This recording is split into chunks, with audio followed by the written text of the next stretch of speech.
জাভাস্ক্রিপ্টের আজকের এই ভিডিওতে আমরা দেখব ফাংশন নিয়ে। তো ফাংশন ব্যবহার করা হয় কোডগুলিকে সাজানোর জন্য। কিছু সময় এমন প্রয়োজন হয় যে কোনো কোড বারবার লেখার প্রয়োজন হচ্ছে এবং চেঞ্জ করতে হলে বারবার প্রত্যেকটা জায়গাতে গিয়ে চেঞ্জ করার ব্যাপার আসছে। তো সেই রকম কোনো কাজের ক্ষেত্রে আমরা ফাংশন ব্যবহার করে থাকি। তো এই জিনিসটা আমরা প্র্যাকটিক্যালি দেখব। তো জাভাস্ক্রিপ্টে ফাংশন লেখার পদ্ধতি হচ্ছে জাস্ট লিখব ফাংশন। ফাংশন লেখার পর যে কোনো একটা নাম, আমি এবিসি দিয়ে দিলাম, ব্র্যাকেট স্টার্ট ক্লোজ। এরপরেই শুরু করব দ্বিতীয় বন্ধনী। দ্বিতীয় বন্ধনী শুরু শেষের মধ্যেই লিখব টোটাল কোডটা। যেমন আমি লিখছি ডকুমেন্ট ডট রাইটের মধ্যে হ্যালো ওয়ার্ল্ড। এবার এইটা লেখার পর আমি যদি রান করি তাহলে কিন্তু এখানে আমি কোনো রেজাল্ট পাবো না।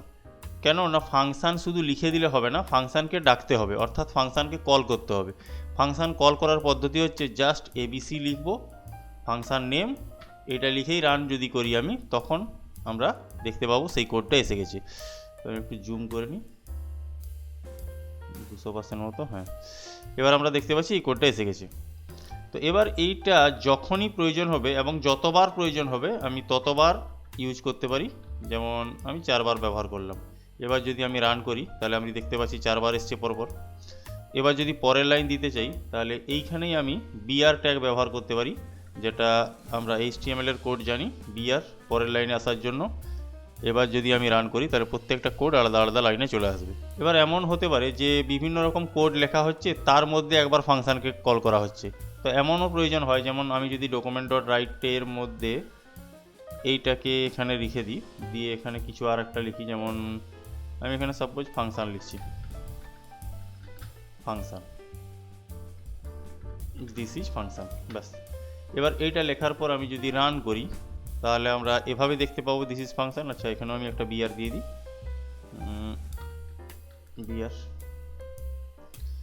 এবার আমরা দেখতে পাবো এই যে এটা একটা প্রথম রান করেছে, তারপর আবার দিস ইজ ফাংশন এসেছে, আবার রান করেছে। তো সেই এখানে যেমন এই যে প্রথমে একবার লিখেছি, তারপর এটা দিয়েছি, তারপর আবার। এবার প্রয়োজন হলো কোনো সময় এখানে যদি বদলানোর কিছু, যেমন হ্যালো আমি জাভাস্ক্রিপ্ট লিখছি,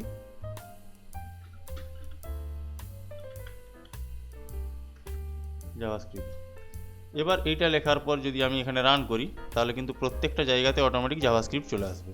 তো এটাই হচ্ছে ফাংশানের সুবিধা। একটা জায়গাতে কোনো কারণে কোনো কিছু চেঞ্জ করলে বাকি সময় যত জায়গাতে এই ফাংশানটা ব্যবহার করেছি প্রত্যেক জায়গাতে গিয়ে গিয়ে আর চেঞ্জ করতে হবে না, অটোমেটিক সব জায়গাতে চেঞ্জ হয়ে যাবে।